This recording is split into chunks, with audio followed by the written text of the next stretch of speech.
Hello guys, তোমাদের কেমন অবস্থা? তো আমার তো খুব ভালো অবস্থা। তো আজ আমার জন্য একটা স্পেশাল দিন, বিকজ আমার আজকে একটা স্বপ্ন পূরণ হতে চলেছে। তো তোমরা হয়তো প্রশ্ন করবে যে তুমি হঠাৎ কেন গেলে এয়ারপোর্টে?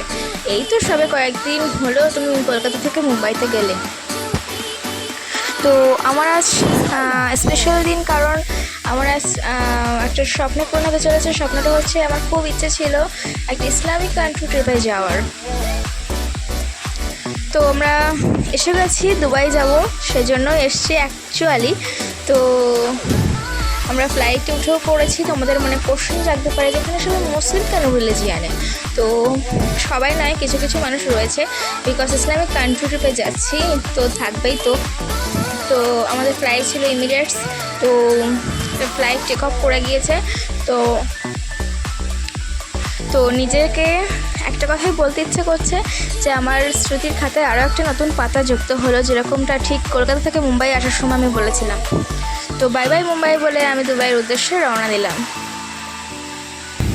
তো ফ্লাইট ল্যান্ড করে গেছে দুবাইয়ের মাটিতে। তো আমাদের ফ্লাইট তার যাত্রা কমপ্লিট করেছে 3 ঘন্টা 15 মিনিটে। তো খুব ভালো লাগছে, খুব এক্সপিরিয়েন্স হলো, মানে খুব এক্সাইটেড। আমি আর আমার ফ্রেন্ডরা গেছিলাম, তো সত্যি কি বলবো, খুবই ভালো লাগছে। তো